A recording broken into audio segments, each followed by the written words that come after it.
Bonjour et bienvenue pour une nouvelle vidéo du blog Stratidev. Dans cette vidéo, je vais vous apprendre à créer des cartographies. C'est une vidéo qui va faire partie d'un ensemble de vidéos basées donc sur différentes sources d'informations, que ce soit Facebook, que ce soit Twitter, de l'analyse de texte, tout un ensemble de sources d'informations desquelles vous allez extraire l'information. Une fois que cette information sera extraite, vous allez pouvoir la cartographier et je vais donc vous expliquer dans cette première vidéo comment créer des cartographies. Pour commencer, je vais vous présenter donc rapidement un exemple de résultat de ce que l'on peut obtenir avec une cartographie. En l'occurrence, sur cet exemple, nous voyons une cartographie d'un réseau Twitter, donc le réseau Twitter de Stratidev. Sur cette cartographie, les ronds représentent l'importance d'une personne au sein du réseau, c'est-à-dire le nombre de personnes qui lui sont reliées. La couleur représente une segmentation, c'est-à-dire des groupes de personnes. Et donc c'est une analyse d'un réseau Twitter qui montre que sur mon réseau Stratidev, on a trois types de populations. Une population qui correspond à l'école de guerre économique, qui est donc en vert. Une population qui correspond plutôt à des blogs de type informatique, un peu axé méthodologie, et des professionnels de la veille de l'intelligence économique, en jaune, avec quelques personnes qui ne sont pas classées au sein du réseau, qui sont un peu externes. Et deux sites qui sont complètement à l'extérieur, qui n'ont rien à voir avec l'ensemble du réseau. Donc je vais vous montrer comment est-ce qu'on crée une cartographie de ce type. Dans les prochaines vidéos, je vous montrerai comment extraire de l'information. Dans celle-là, je vais vous montrer comment utiliser le logiciel qui permet de créer ces cartographies. Mon objectif est de vous expliquer rapidement comment est-ce que l'on peut créer une cartographie et quelles sont les différentes possibilités, les outils, une méthodologie un peu complète sur ce logiciel. Donc, pour créer la cartographie, nous allons avoir besoin d'un fichier contenant des informations.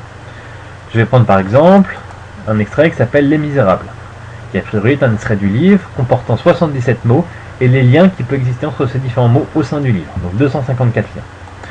Dans la fenêtre d'importation, nous avons donc un rapport présentant si oui ou non il y a des erreurs et quelques informations. Donc nous avons deux types de graphiques, ce que je suis en train de changer. Des graphiques de type avec une direction, c'est-à-dire que les liens ne seront pas simplement ce mot est relié à celui-là, mais ce mot mentionne celui-là. Enfin, comment expliquer? Par exemple, sur le cas d'un réseau Twitter, vous aurez donc une information supplémentaire en plus des liens. Est-ce que c'est une personne qui suit ou est-ce que c'est une personne qui est suivie? Et par qui? Vous allez donc avoir des relations 2 à 2 avec les différents comptes, vous permettant de créer un réseau un peu plus structuré. En l'occurrence, sur de l'analyse de mots, nous n'avons pas de direction. Les mots sont proches ou éloignés. Donc on sélectionne un réseau de type non directif. Ce sont les deux options que l'on peut régler sur ce logiciel d'importation. J'importe ma cartographie et j'obtiens donc une première cartographie du réseau. Donc les différents outils. On voit déjà qu'il y a un peu de couleur, c'est déjà une cartographie un peu analysée, à la différence d'autres types de cartographies qu'on peut retrouver. Donc il y a concrètement plusieurs zones présentes sur le logiciel, 3 zones d'ensemble, la vue d'ensemble qui correspond à cette zone, que je vais décrire dans quelques instants, le laboratoire de données, qui me permet d'afficher le nom des mots qui vont être utilisés au sein de votre livre, ainsi que les liens qui relient ces mots. Donc en l'occurrence, on voit par exemple que le lien numéro 1 est relié au lien numéro 0. Et donc le lien numéro 1, c'est Napoléon est relié à Myriel. Nous allons donc avoir quelques nœuds et beaucoup de liens. Donc en l'occurrence, nous avons 77 nœuds et 254 liens. Dans certains cas de manipulation d'informations, vous aurez simplement à faire un copier-coller d'une colonne sur l'autre quand il manquera des informations. Et nous avons donc un troisième lien, qui est la prévisualisation, qui permet donc de voir le réseau. C'est là où vous allez créer votre rendu final. Nous passons maintenant à la vue d'ensemble, décomposée en différentes fenêtres. Vous avez la fenêtre principale dans laquelle vous allez avoir un aperçu de votre réseau, qui va permettre de voir en temps réel les modifications que vous allez y apporter. Vous allez obtenir, donc je vais déjà réinitialiser le réseau. Voilà, donc ça c'est un réseau standard de type de ce que vous pouvez obtenir. Et on pourrait même un peu le mélanger. Si j'arrive à sélectionner un node. Ils sont un peu trop petits pour les sélectionner. Vous avez même, enfin ça va être un réseau déstructuré que vous allez avoir à la base. Donc l'idée c'est que ce réseau, il va falloir l'organiser. Pour cela, vous allez avoir différents algorithmes qui vont permettre de placer l'information sur le réseau. Nous avons donc deux grands types d'algorithmes. Nous avons les algorithmes qui vont changer l'organisation de votre réseau.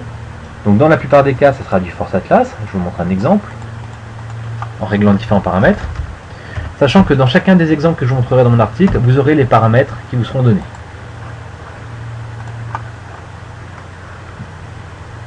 Donc ça, c'est un réseau qui permet de mettre en avant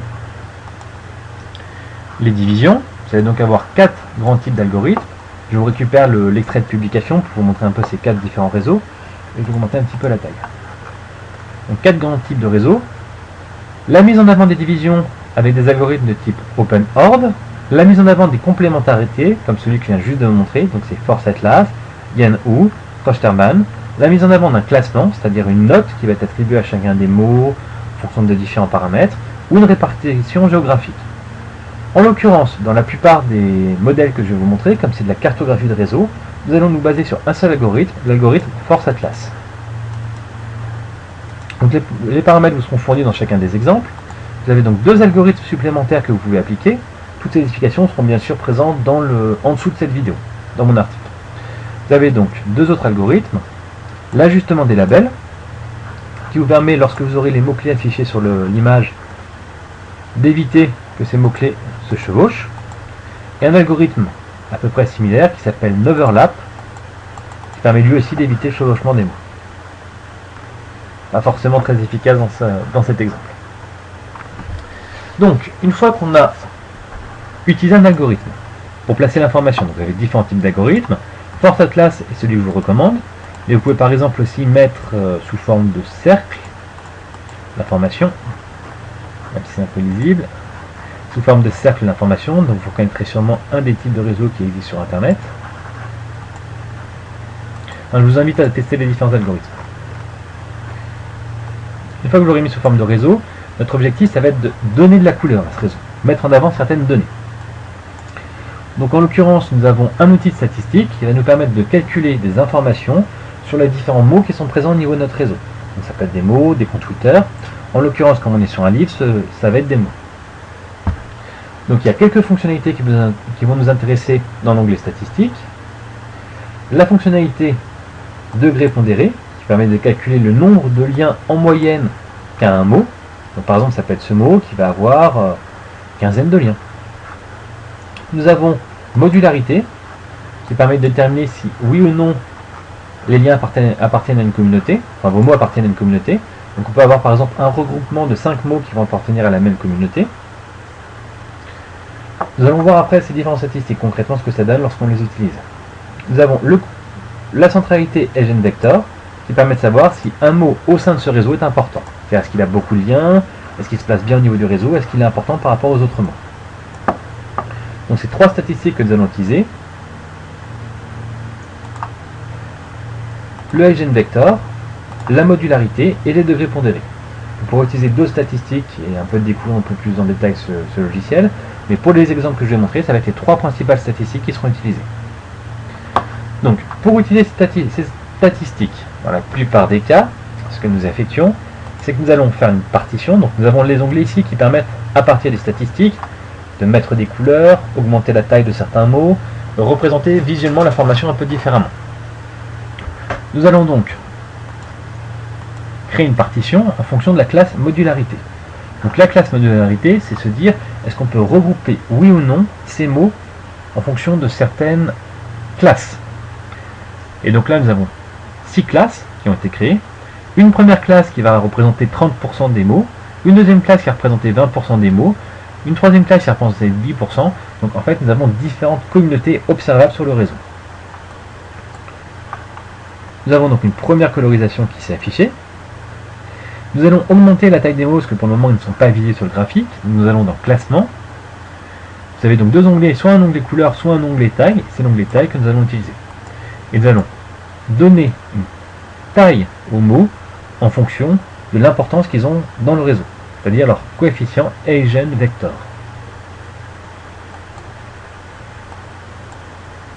C'est un premier test. Je vais réduire un petit peu la taille des mots à 50 pour que ce soit un peu plus visuel. Donc là, on observe tout de suite qu'il y a différentes communautés qui sont créées. Une communauté rouge, une bleue, une violette, une verte, une bleue foncée et une jaune. Nous allons appliquer Les algorithmes qui permettent d'éviter que cet ensemble de données se chevauche et qui écartent un peu les différentes informations. Et comme tout à l'heure, un overlap pour un peu justement éviter le chevauchement.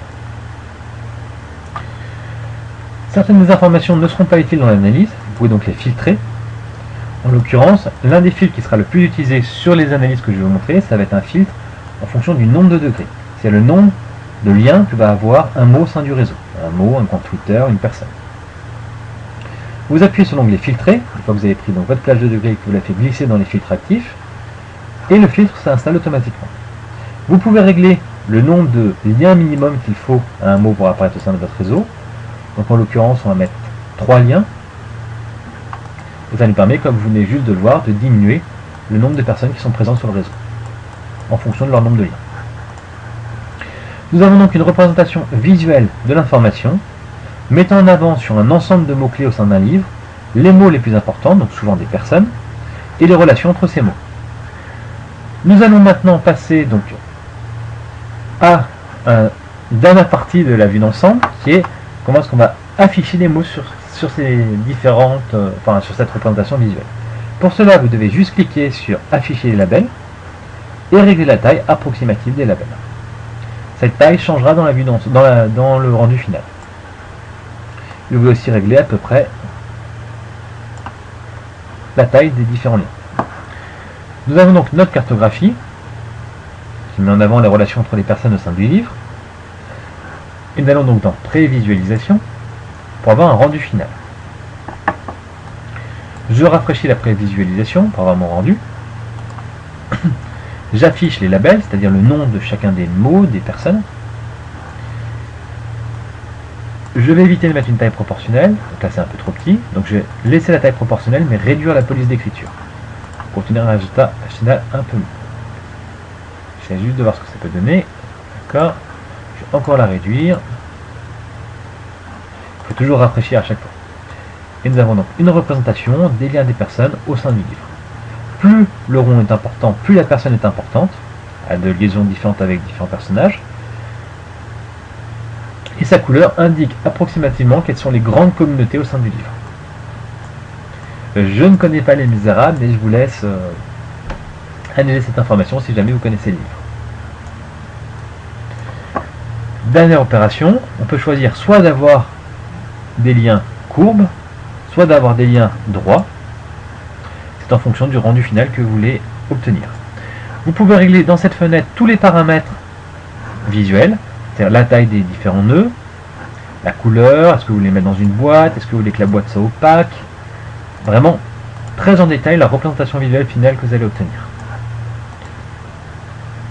Vous pouvez aussi choisir des représentations préétablies, une sorte de template permettant de changer la visualisation de l'information. Vous pouvez très bien choisir donc un template qui vous intéresse et diminuer simplement la taille des mots. J'espère que cette présentation vous a intéressé et je vous invite à découvrir plus en détail ce logiciel au travers des nombreux exemples que je vais vous fournir dans mon article. Vous trouverez le lien vers cet article au pied de la vidéo.